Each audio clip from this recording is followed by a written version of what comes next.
Good evening. Welcome to the Northumbrian Piper Society Annual Competitions 2020. I'm Andrew Davison, and it's my enormous privilege to be chairman of the Society, whose purpose is to promote the making and playing of Northumbrian pipes and their music. For nearly 100 years, the Society has been holding annual competitions in or close to Newcastle. These have enabled pipers to test themselves in front of an audience, to check how they're progressing compared to their peer group, to challenge each other and to show off their skills. The competitions have also been a showcase of piping open to the general public. In recent years, we've held them in the Bagpipe Museum in Morpeth. However, as will be no surprise to you now, COVID-19 restrictions have changed all of that. Not only are we prevented from getting together to compete or to hear the competitors, but we have not even been able to get into the Bagpipe Museum to show you the trophies. Not to be defeated, and with huge assistance from Rob Say on the technical side, we have gone virtual. That feels like a good point to ask our President, Baroness Joyce Quinn, to say a few words. Over to you, Joyce. Hello everyone. I just wanted to say a few words of welcome at the beginning of our day of competitions. First of all, I'm very impressed that this event is taking place. Because of the strange circumstances in which we've been living, I thought that maybe we would not be able to hold the competitions this year. So I'm so pleased that not only have we been able to organise this, but also that so many people have signed up to take part, and that's tremendously encouraging. It shows that we're all determined to celebrate our music and also ensure that people as far and wide as possible can hear our music and appreciate it. I'd like to thank all those who've been involved in making today happen, particularly Rob Say, Anne Sessoms and Ian Gelston. And I'd also like to thank in advance our judges, Alistair Anderson, Kathryn Tickell and Andy May. And not least, Sophie Fraser for judging our new category of funky tunes, which I'm very much looking forward to hearing. I hope that we all have a good day and that all the participants enjoy taking part. I think it is going to be an exciting occasion, and I'm very pleased as president of the Northumbrian Piper Society to be part of it. So I hope it all goes well, technologically speaking, and many thanks to everyone involved. Thank you, Joyce. Going virtual has meant a few differences to our usual format. First, holding the event live presents just too many risks. So we put out a call for entries to be submitted in advance by video. We deliberately avoided any technical restrictions to open up the event to as many of you as possible. Entries have been recorded on mobile phones and any number of different cameras, as well as a whole range of different settings. We're really grateful for this innovation and enthusiasm. Because all entries are by video, anyone is able to compete and everyone is able to compete on the same terms. So we no longer need a separate class for overseas competitors. These are therefore the first World Championships. Obviously, this presents new challenges for our judges who've had time to consider the entries and to record their thoughts in advance. All have been asked to try to ignore recording quality and to focus purely on musicianship. Rather than sitting to watch each performance in full, usually the competitions last all day, we've produced edited highlights of each class. I know some of you may be disappointed with this, but it was a decision we took at the beginning to try to keep the length of the event manageable and also to try to be fair to all of the competitors. Putting a video online is not the same as performing in a one-off competition where nobody hears it other than those in the room. It's our first attempt at this, so please let us have your thoughts on how it has worked. At the end of each class, you'll hear comments from the relevant judge and find out who the winners are. Unfortunately, we're not able to present trophies today, but we will be in touch with the winners to try to unite them with their trophies and the certificates as soon as possible. Other than these changes, we've tried to keep as close to the usual pattern as possible. As mentioned by Joyce, we have a really fantastic lineup of judges. Andy May is judging the novice and junior classes, as well as the duets and border pipes. Alistair Anderson has taken on what has turned out to be a Herculean task of judging the composition classes. Clearly, COVID-19 lockdowns provided much inspiration, as we've had more entries in these classes than I think ever before. Kathryn Tickell is judging the bulk of the playing classes, and I'd like to give a special mention to Sophie Fraser from the Young Pipers group run by Richard and Fiona Johnston. Sophie has kindly agreed to judge the funky tune composition class, designed to create new tunes that appeal to young pipers. Anyway, we've got a lot to get through, so let's get going.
All right, so cracking off with the novice class, we had 3 entries, and I'm going to go through them in the order that I listened to them. So starting with Rachel, well, as an overall comment, I thought all the entries were great in this class. Really, some really nice steady playing, which is something that you don't always hear in novices.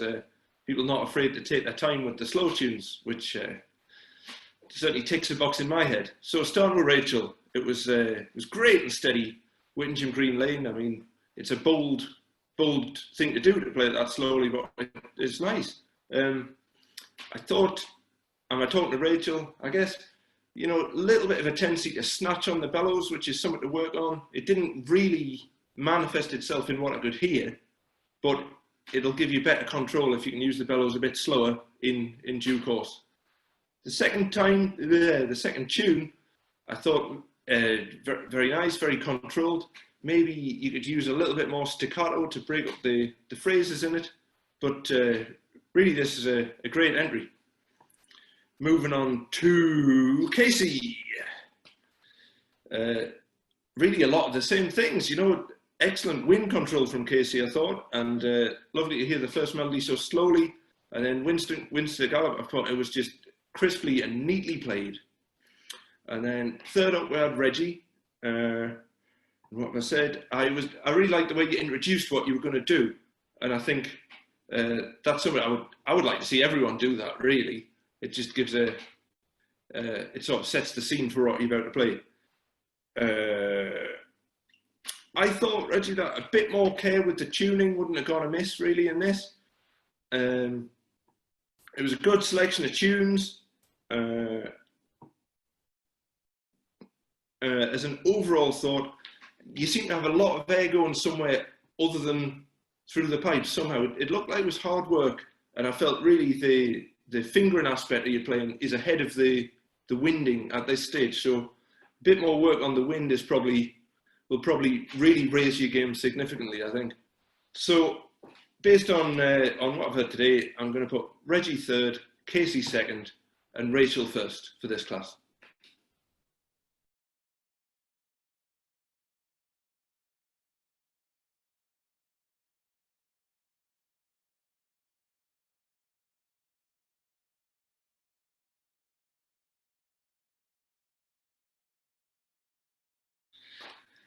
Right, the next class here is the junior class, and in fact we've only one competitor, so it's Casey Tickell. So the things I've got myself written down, the first tune, what a pretty tune that is, and it was so like neatly and cleanly played. I felt that her sense of phrase as she was going through improved as she went through the tune. You start off very slowly, but really got a nice song-like phrasing to it as you went through it. Ideally, I would have made you play it twice. So be it. The second tune, Hex and Races, you know, getting really quite a bit trickier here. And it's great. I mean, yeah, you know, it was lovely, clean playing. Watch with the high G in the second bit.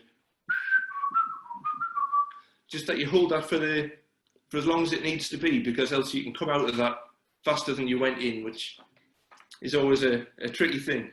Anyway, you won. So enough of me talking. Have a listen to this.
Hi, well, the new tune competition with 31 new tunes. It's great to see so many people writing new tunes for the Northumbrian pipes. It's really tremendous. It's going to be a tremendous number of good tunes if we keep this up.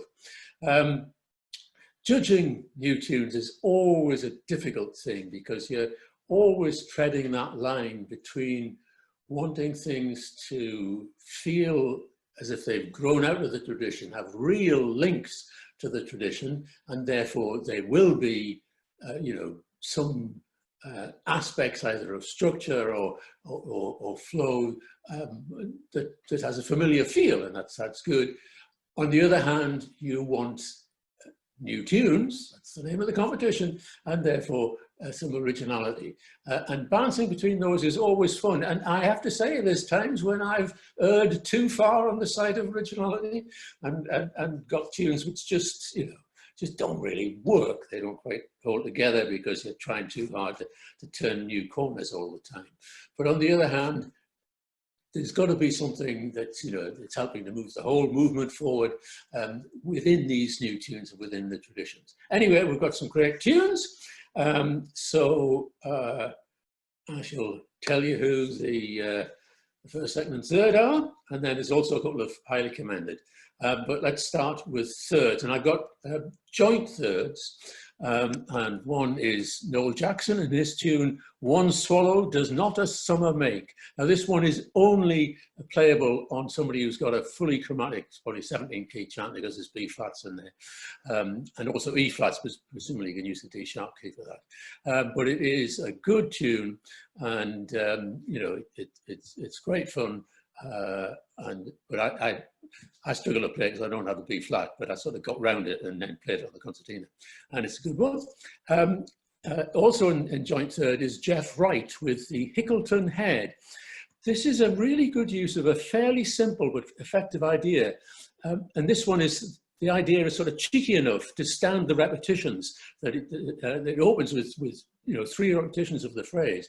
But it moves forward, and the B part especially moves forward well enough to balance that. And so I think that's a good tune. So they had joint third. Second, I've put Don Clegg's tune, The Catch-A-Side Cayley. This is a great, just a straightforward tune, good danceable stuff. So it's absolutely within the traditional format, but it manages to travel along a well-trodden path and yet be fresh. It feels comfortably familiar, but it maintains our interest very effectively. So that's a great one. And then for first prize, yeah, I think a really original, lovely tune, Susan Clark, Long Time No See, which is, she says, to be played gently and wistfully. And there's a good flow, and there's some nice little different windows into the tune and into the world. Yeah, some nice use of tied notes, and yeah, just some nice gentle builds. It's just a really, really nice tune. So I've given Susan Clark the first prize with her Long Time No See. And then, as I said, I've got 3, in fact, highly commended, because you know, there was lots of great ones. So David Somerville with his Slippery Jig, it's a 9/8 jig, and again, firmly in a traditional mould, but a good new melody with a couple of nice quirky bits. I see in my notes, I think I will play this one. And then also highly commended, Richard York with Corbridge Fields.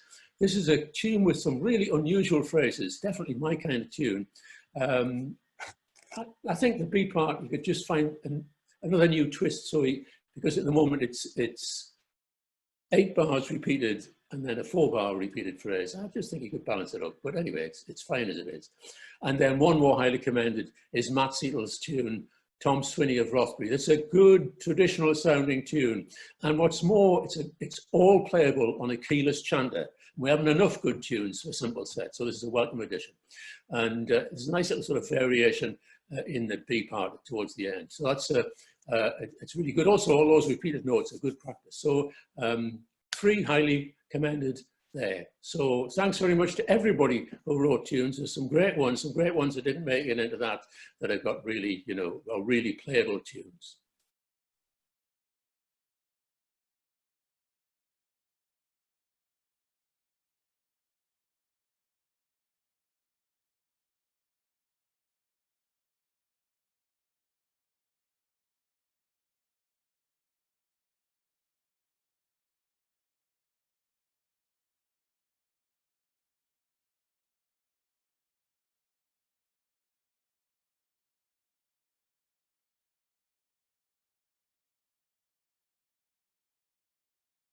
Great, the variation class. We've got some really interesting stuff, and some people have obviously done a lot of work into these. Again, a bit like the new tune competition, there are, you know, strong traditional approaches to writing variations for the Northumbrian pipes that have been, within the repertoire for a few centuries now.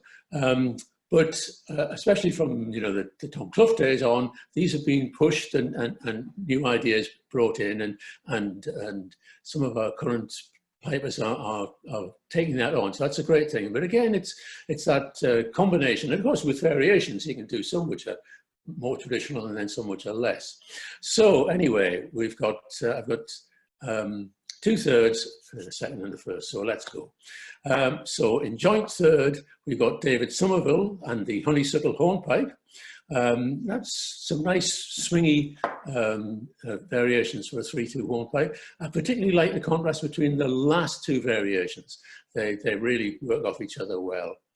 And joint third with David is Eric Franklin and his tune While I'm a Drover. This is a really good use of traditional variation techniques, but they maintain melodic interest throughout. I'll never forget Colin Ross once said that although he loved the Peacock tune book variations, there were some bits that he felt were a bit like a knitting pattern. And you've got to, so again, that balance between the intricate and something melodically moving forward is important. I particularly like the last variation, good contrast between the crotchet sections and the semiquavers, and then the last, so the end of the semiquaver section has a really nice little melodic twist just to finish off with. So that's grand. In second, I put Rob Say in The Lass of Hexhamshire. It's a great tune, and the variations are very effective. I particularly like the third variation because you've had a couple of real old style variations, and then suddenly to go into this 9/8, which really swings after that more complex old style approach, is very effective. And then a gentle play out was very effective. So second place for Rob Say. And then first place I gave to Anne Farrington and her Bonnie at Morn. Some really good ideas here, and the 6/8 variations and the semi-quaver sections were right in the tradition, but they all had that little extra, something new there. So I thought you'd done a good job. So Anne Farrington first, Rob Say second, and Eric Franklin and David Somerville joint third. And some other great stuff. So thanks very much all of you, because there was a lot of work went into that.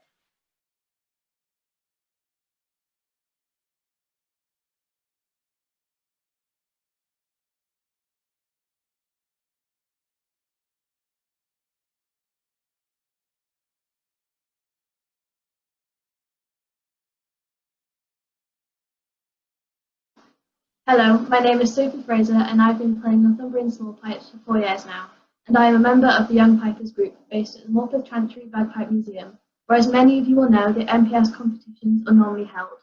This year, the Young Pipers group have been asked to judge Class 14, which is the Funky Tune competition.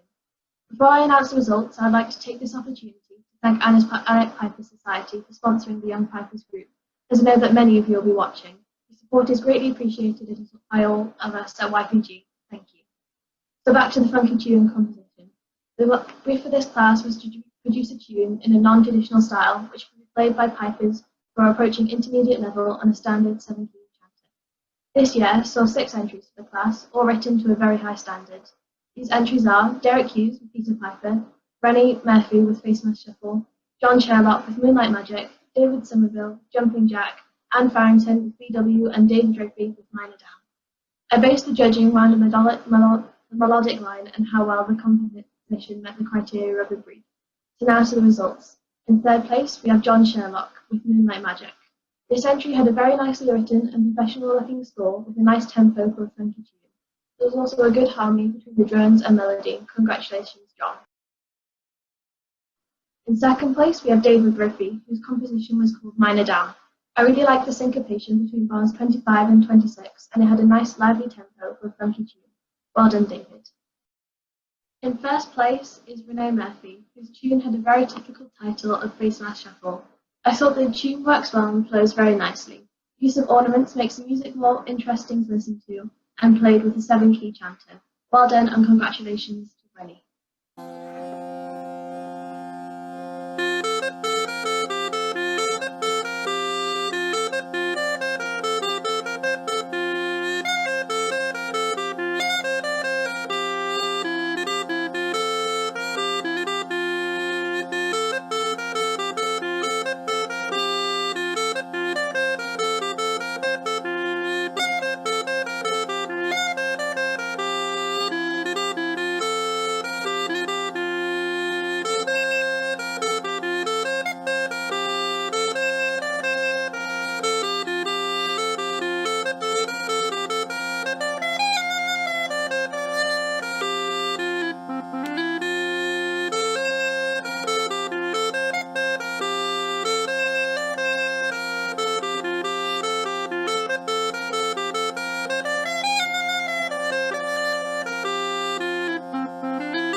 Hello, I'm Kathryn Tickell, judging the beginners competition here at the Northumbrian Pipers Society annual competitions. And there's a couple of things I want to say before I start, really. The most important thing, I think, is to just make it clear that any comments that I make are coming from a position of positivity. Anything I say is trying to be helpful. You don't have to take any notice of it. That's one thing. And also, I am not playing your pipes. And we all know that some pipes definitely make it easier for you than other sets of pipes. So obviously I don't have that knowledge of what you are blessed with or having to contend with. So you have to bear that in mind and give me you know, a little bit of leeway there. So let's start with the beginners. And this whole class was way above the standard that I was expecting to hear. And lovely to hear some new tunes as well for me. Let's start with where have I got pages of notes, not just for the beginners, don't worry. So, get my glasses on. So, Kay Adamson, nicely in tune, confident musical playing. I really enjoyed this. To be really picky, which I suppose is my job as a judge, I'd point out that occasional phrases maybe weren't quite as crisp as they could be. Try isolating those problem areas. Try playing them really slowly and staccato. People are going to get very sick of me mentioning staccato through this whole process, but never mind. One thing that I find really useful is when you're doing that staccato practice is to take, you always have to do it slower than you think you need to, and visualize. It's like, so before you play the note, think which finger is it going to be, and really make that connection between your brain and your finger before you lift it. And I think, you know, that might help. Works for me anyway, but see, give it a try. Sidney Smith's March, those little triplets on the D, that was so impressive. Yeah, that pretty good stuff there. Now, I suspect that some of your little melodic variations might have thrown you off the scent occasionally, but I really enjoyed hearing you exploring the music. So possibly in this context, in this performance context of a competition, maybe you could rein in those little explorations a little, but I would hate to encourage you to stop doing it. Does that make sense? I would like to encourage you to keep on doing it. That's better. But yes, just rein in a little in a competition setting until that you're sure that the flow of the tune isn't compromised. David Rigby, Miles Away from Home. That was a nice tune. I really like that. Played with feeling. Unfortunately, your introduction to the Reedstale hornpipe, unfortunately, I can't give you any extra marks for that, but I really enjoyed it. You really set the scene for the tune, which is important as well. But no marks given in this competition, sorry about that. Watch your fingering in that opening run in the Reedstale hornpipe, that D, E, F, G, ba, ba, ba, ba, ba, da, ba, da. Just trying to make that pop out a little more might be nice. You know, you can maybe try taking those 4 notes out and doing the staccato practice on them, playing them really slowly. Also, this is another kind of option with the staccato practice. When I was talking about Kay's playing, I was talking about visualizing the note before you play it. The other thing that I think might be useful for you, David, is it's about after you've played the note, it's where you put the finger back on. So think D down, E down, F sharp down, E, G down. So think about that offbeat and think about placing that down. Again, just a thought. Stuart McQuaid, nice playing. There were occasional pitch wavers in the longer notes, and maybe you could do with a bit of more work on your bag and bellows control so that you can keep that steady pressure. Or maybe it was because you were playing at a slightly lower pressure than usual. When you started, it felt as if you'd eased off the pressure a bit so that your chanter was in tune with the drones rather than the other way around, making sure that your drones are playing at the right pitch for your chanter at optimum playing pressure. This is just a guess though, so you'll know which of those 2 options applies. Proud Locks is a good steady tempo. Good to hear you experimenting with the phrasing, picking out certain notes to emphasize. Again, a little bit of staccato practice might help here and there. That little triplet phrase, just trying to get those triplets to pop out. Alex Barris, Tom Hackett's Dream and Hesley Side Reel. Now, you negotiated the repeated notes in that first one very confidently. Nice phrasing, and again, nice use of those staccato and legato notes, and they swung along really nicely. Good change into Hesley Side like that. And your fingering was just generally really nice and crisp, and good steady tempo throughout. So, difficult, it's been a difficult one to judge here. Could have gone in a number of directions, but the way I have decided is in third place, Stuart McQuaid, in second place, Kay Adamson, in first place, Alex Barris. And I have to say, I did enjoy all of the competitors. Well played.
So the Blackthorn Stick class, starting with Anne Farrington.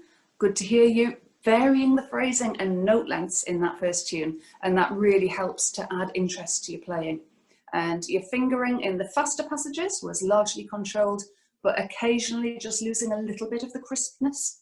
Norwegian Gent, that was nicely played. Experiment Anne, now this was something I thought maybe there wasn't exactly a problem. I just thought your bottom D and F just felt a little bit clunky, a little bit laboured.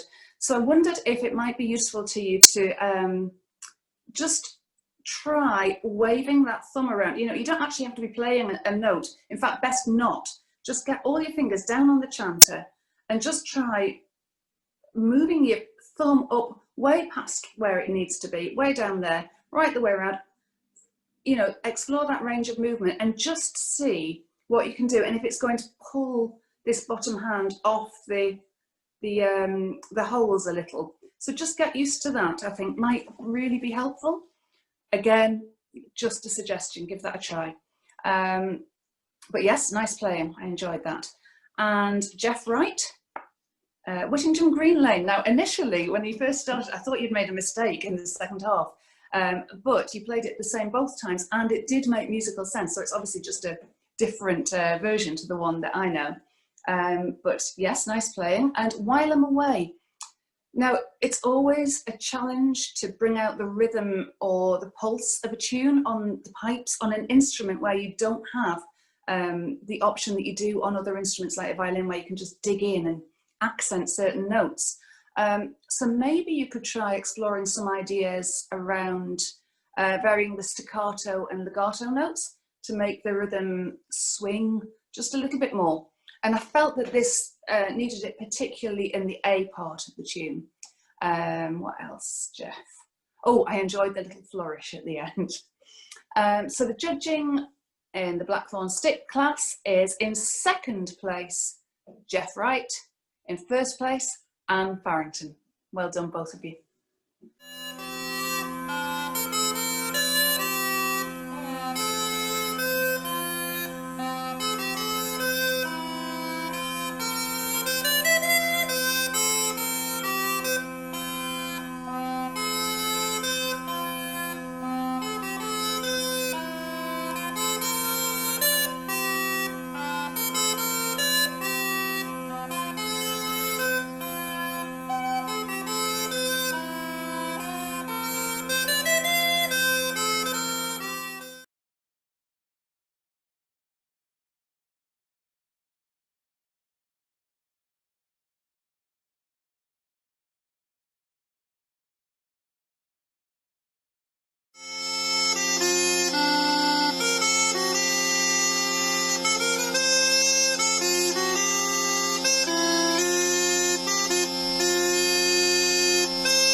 So the intermediate class, and 8 entries, which is absolutely fantastic.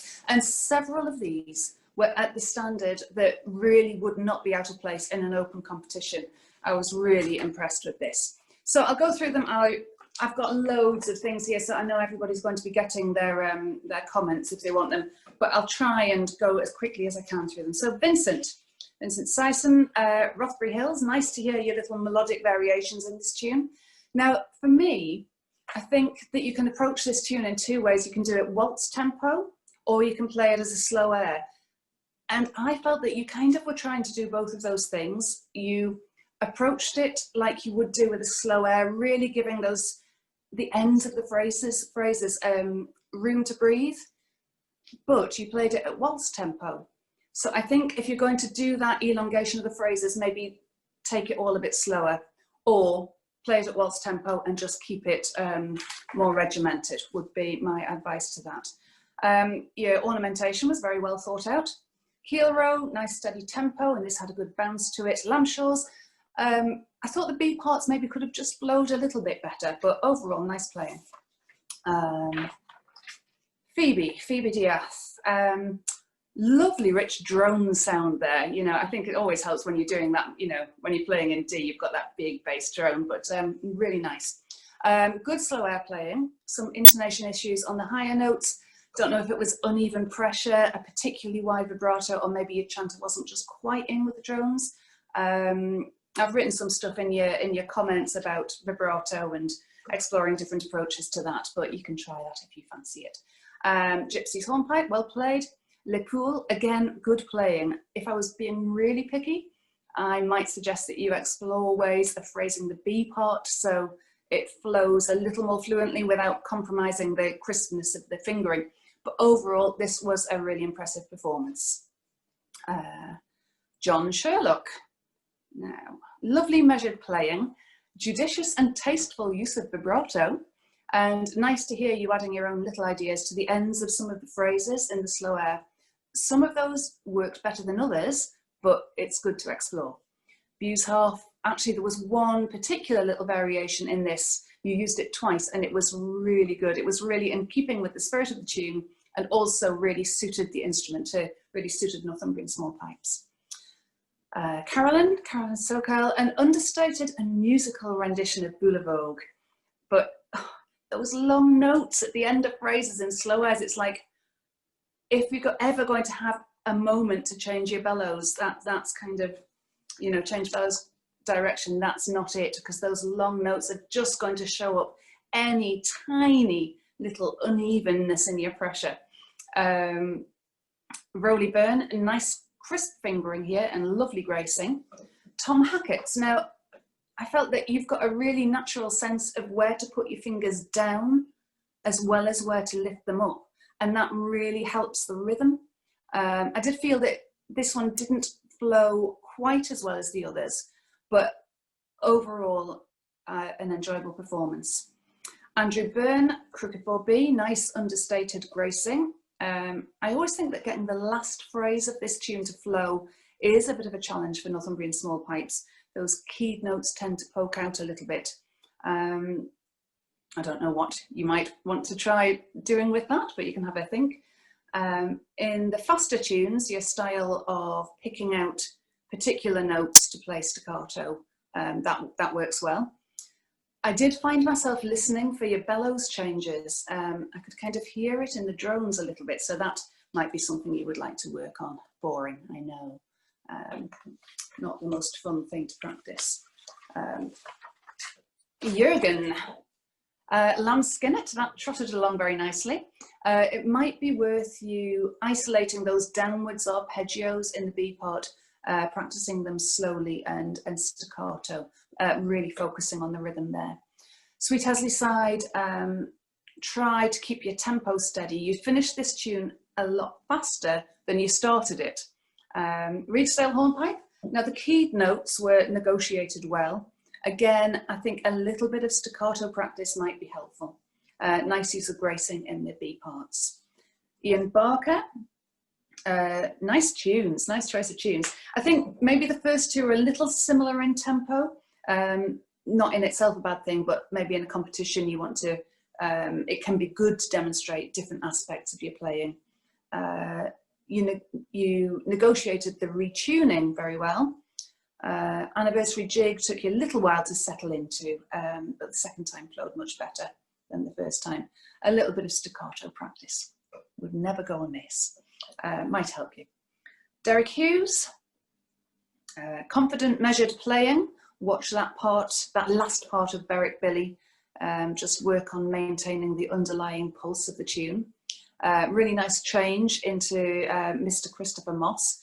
There was a little loss of crispness in the last section before you went back to the beginning, but nice choice of tunes. So, I've lost my pages.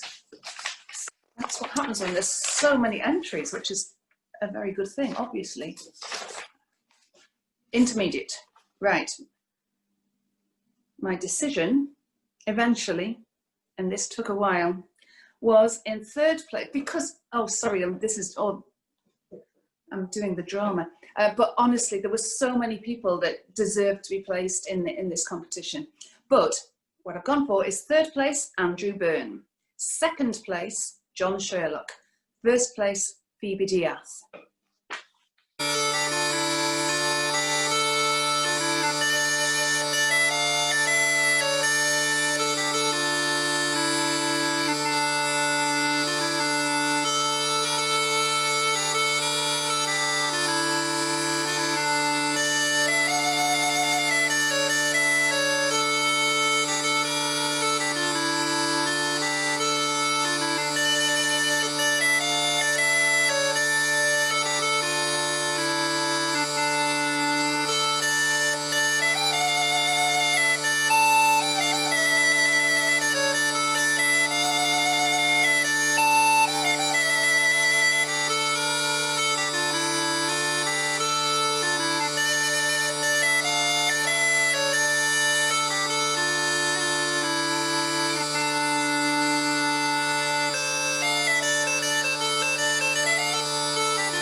So now it's time for the advanced class, and there is one competitor in this class, Sophie Fraser. So Sophie, I thought you had a really nice waltz feel to the first tune, Elsie's Waltz, but were you playing a little bit under your normal pressure? It just felt that, you know, the sound of the pipes, I felt that if you just could up the pressure a little, they might just speak a little bit more, if you know what I mean, just might get a better tone out of them. Of course, I haven't played your pipes, so this is just a guess, but, you know, throughout the performance, there just were moments where it just sounded a little wobbly, and maybe more pressure might help. Either way, I think a little bit of work on maintaining that steady bag and bellows pressure is always going to come in useful. In your retuning, my advice would always be to check your drones against your chanter after you've retuned, because the drones might be beautifully in tune, but they might just not be quite at the right pressure for your chanter, and they need to be at the right. They need to be playing at where your chanter is at optimal playing pressure. So have a think about that. Sydney Smith, your repeated notes were well negotiated, clear, crisp fingering. Lads of Alnwick, you kept to the tempo, and it's always the challenge. You know, you have to start that tune at the speed at which you can play the last section, and it is always a challenge. But you managed to stick to your guns there, so well done to that, and you are the winner.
it's time for the open competition, and it's been a challenge judging the beginners and the intermediate and the Blackthorn Stick, but you know, the open is the hardest of the lot. This has been haunting me, actually. I've been going over and over these entries in my mind, and it just, you know, it depends on your judging criteria. Do I go for the performance that I just most enjoyed, or do I go for the performance that is the most technically correct? And actually, I tried out what would happen, you know, if I did both of those things, and I got completely different placings. And then in the end, I kind of decided that, you know, these players have put themselves into a competition where there is an adjudicator. They are prepared to be judged and to be critiqued. And so I've approached this from the perspective of a competition piping judge. Not only that, but Northumbrian Piper Society competition judge. And perhaps at a different event, like Bellingham's show, for example, I might have chosen a different approach. But I do feel that competition piping is sometimes a different thing to piping at a music night, you know, playing for your friends and, you know, to a general audience at a concert. So before I, you know, I'm going to go through everybody, but to the two people that haven't been placed in this competition today, please, please don't be put off. I would have been happy with any of these pipers being in first place for very, very different reasons. But today, one of the criteria I've chosen to go with was the combination of technically challenging repertoire combined with an ability to stay in control of that material. So I'm going to go through different competitors. David Somerville, a really good breadth of tunes here. First one, assured playing with nicely controlled phrasing and ornamentation. Norwegian gent, you really made the most of the range of your chanter with this tune and the added notes in there. Fenneca Bywell, you maintained the tempo well. Up the Tree, I enjoyed this tune and I could imagine it with accompaniment. You know, when you're playing solo pipes, it can be a challenge to bring out the rhythm of the tune without having recourse to dynamic variation. And I wondered, is there anything else you can do with phrasing or ornamentation to make the pulse of this more obvious and rhythmically fluent, you know, when you're playing just solo? I also wondered, you know, this could be a piper's definition of a gentleman, you know, the person that very politely steps away to retune. So yes, thank you for that. Ian Lowther. Now, I enjoyed your version of Gypsy's Lullaby. That flowed really well. And Morpeth Rant was another really interesting version of the tune with some excellent key work, particularly that, you know, that bottom thumb. Jackie Layton, I kept just wanting you to up your pressure just a tiny bit. Some of the notes felt a little flat with the drones. For me, particularly the C, that was the most noticeable. Or, you know, maybe perhaps your very nicely in tune drones had just been tuned a little sharper than your chanter wanted to be. You didn't actually check them against the chanter after retuning. And I completely understand the impulse to crack on. You know, the tuning is never the bit that you want the audience to be hearing, is it? Holy Halfpenny, some really impressive playing here. You took this at quite a pace. Maybe if it had been a shade slower, you might have kept a little bit more crispness in those fast, you know, those scales. You know the bits. But really good playing and excellent gracing. Andy Lawrenson. What was it? Yes, nice gracing through the first tune with good contrast between the legato and staccato phrases and notes. There was occasional little halts in the flow, but you know, a good playing. And Holy Halfpenny, some of those little flurries of notes just really made me smile. Very crisp fingering, very authentic feel. Again, there were some little breakdowns in the overall flow of the tune though. Retuning was well managed and you took the time to make sure the drones were playing at the right pressure for the chanter. Chief O'Neill's good rhythm and musically played. Oh, and we've got memories as well on the next page. Memories chanted nicely in tune with the drones throughout its full range. Ian Gelston. Oh, Ian, this was the most stressful performance of the entire day for me. It was like being on a white knuckle ride at a fairground, and I haven't heard you play Northumbrian Smallpipes before, and it was really, really exciting, and there was some really virtuosic parts. There was a lot of really good, clean, crisp fingering, but you just went off like a rocket, and you couldn't always maintain the control and the flow of some of those tunes. So yeah, I found this so frustrating. If you just slowed down, you could easily have won this competition. There's a bit of a spoiler there, sorry, but you could easily have won this if you just slowed down. When you got to your third tune, Ladies Well, it was like, oh, thank goodness for that, you know, a bit of a breather. It was, I needed to calm down. So Ian, I am looking forward to hearing you play again. I really enjoyed it, but as I say, very stressful for me as a listener and a judge. Good choice of repertoire though, picking out the tunes from the old manuscripts as well as exploring new approaches. Rob says new variations included. So yeah, there you go, Ian. Rob say, Banks hornpipe on Northumbrian Smallpipes. Now that is a challenge and very well managed as well. Lee rigs, some really good variations in here. Some of them, like the one with the repeated triplet notes, very technically demanding. I might have been tempted, if I were you, to cut it down a little, choose your best variations. The whole thing, that one tune on its own was about 5 minutes long, which in the scale of things was maybe pushing it. But it's always great to hear new sets of variations, so well done for that. Ladies Well, nicely phrased. You gave this plenty of space to breathe. Nice change into Roughly Road, demonstrating controlled, assured playing. You did not get any extra marks for the cat's contribution. Sorry about that. So,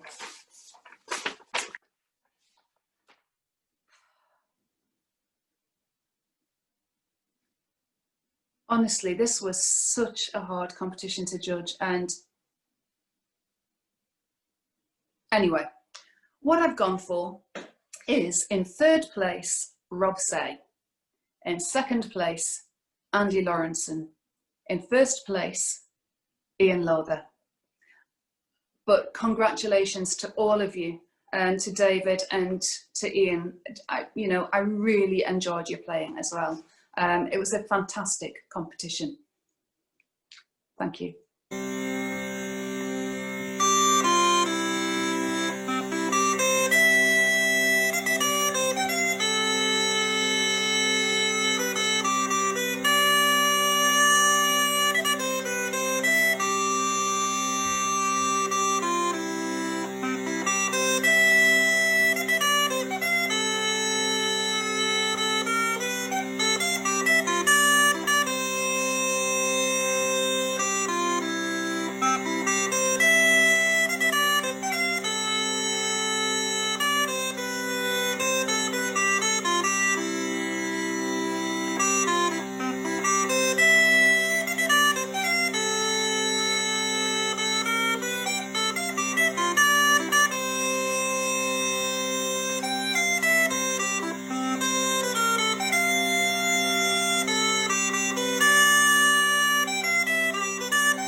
Aye, so class 10 now, it's the Smallpipes Duet. In fact, I think it could have been Border Pipes Duet, but whatever.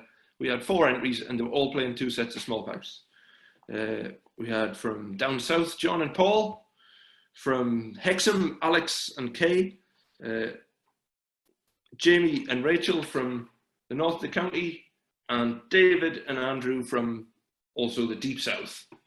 I don't know how south they are. Pretty south. Anyway, so in the order that I heard them, John and Paul, their presentation of the set was wonderful. They said exactly what they were going to do and really looked like they were, you know, 2 friends enjoying themselves. And it was really nice. The first tune was one of John's own, in fact, and I thought it was a lovely tune.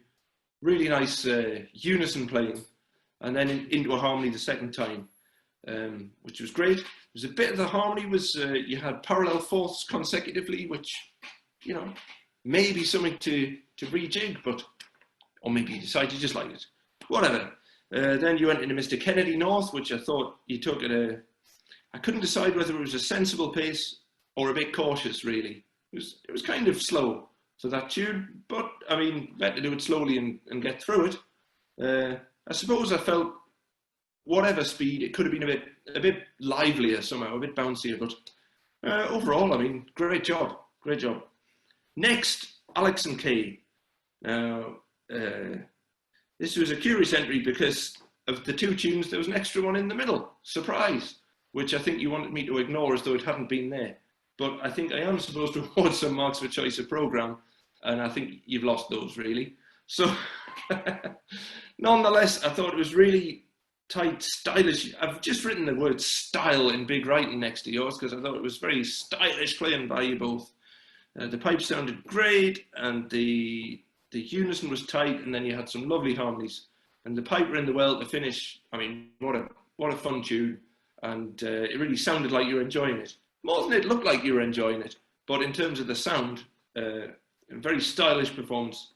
So really, I look forward to hearing what you might do in the future when you've read the rules properly. Next, we had Rachel and Jamie, the only Zoom entry that we had, so the 2 people weren't in the same place, which of course makes everything a bit trickier. I would have liked you to have done a bit of unison playing rather than go straight in with the harmonies. But, I mean, that's my preference, I suppose. It was nice playing anyway. A few wee tuning issues creeping in. And then, what happened? The buttered peas. This sort of ran away a little bit, really, didn't it? But, what can you do? It was a great effort, great set of tunes, and nicely done. Last, we come to David and Andrew. You both look so serious. You know, this is supposed to be fun, I think. But anyway, you presented the tunes great, and the unison through, it really showed that you'd made some decisions about how your unison would be, which, you know, you hadn't just left it to chance. It was, you decided where the staccato or where the rhythm things would be. Nice seconds as well, especially the B part. Then in the second tune, I mean, it was, again, nice unison and nice use of phrase and whatnot. If I was nitpicking, I'd say there was a few issues with winding and control sort of sneaking in when you got excited. But I mean, you know, we're nitpicking here. It was a great program. So this is tricky. You know, it feels a bit apples and oranges or whatever. But I'm going to put Rachel and Jamie in 4th place, Alex and Kay in a very stylish 3rd, John and Paul in 2nd place, and the winners are Andrew Byrne and David Somerville.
going to do the mixed duet. This is for a set of pipes and something else. And we had 3 entries, 3 pairs that ended this class.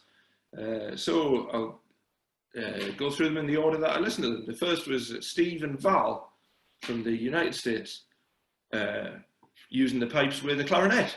And I thought this was a wonderful combination that it's certainly you don't hear every day. And the type of things I've written, I mean, the first tune I thought was really, really beautifully played by you both. I've for some reason written, I thought it was very polished, you know, very. So that's what I've said, very polished. The second tune, to me, was a little bit, I would have liked it a bit groovier, a bit more of a pulse to it, really. But, I mean, you played it great. Just, for me, I would want to bring out the rhythm of it a bit more. Whatever. Second, we had Rachel and Jamie. Now, this was the pipes with the soprano saxophone. That's a great combination. In fact, I've written down rad. So there you go. And a very nice thing that you did was that you swapped the melody and the harmony between the two of you in the Bonnie at Morn. That was a really cool thing to do. The second tune, well, it was a grand go. I suppose from my listen, I felt the rhythm and the tuning started to waver a bit as you got a bit excited. But a great set nonetheless, you know. Last up, we had Derek and Keith. And these were the only ones to actually present what we're going to do, which is very, very nice. This was the pipes and the fiddle, perhaps a more classic combination. Really nice pace for both tunes, and nice to start with the pipes and have the fiddle come in like you did, and then to the harmonies. A few slips in the second tune, and a few wee tuning issues going on, but it was very enjoyable as well. So, I mean, they're all very enjoyable, so it's pretty difficult to pick. But for me, the first tune from Steve and Val kind of clinched it for me. So I'm afraid I'm going to put Derek and Keith in third position, Rachel and Jamie in second, and Steve and Val are the winners.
This was really enjoyable to judge, and so as a general comment, it was just lovely playing from both of them.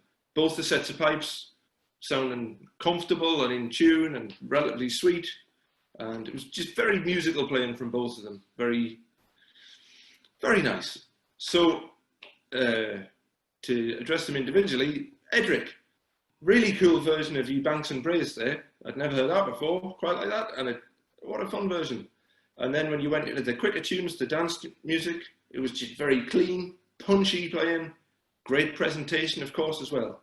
So really a lot to enjoy there. Over to Ian.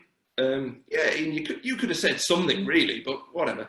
The things that struck me where Ian said were just the lovely changes between the different tunes. So sort of like, has he changed into the next, you know, so subtly changed. And the highlight for me was your Bonnie Pit Lad, which just had a sort of a lovely meditative quality. So there you go. I mean, a difficult choice to make, but I don't know, my opinion today, I'm going to give the first place to Ian.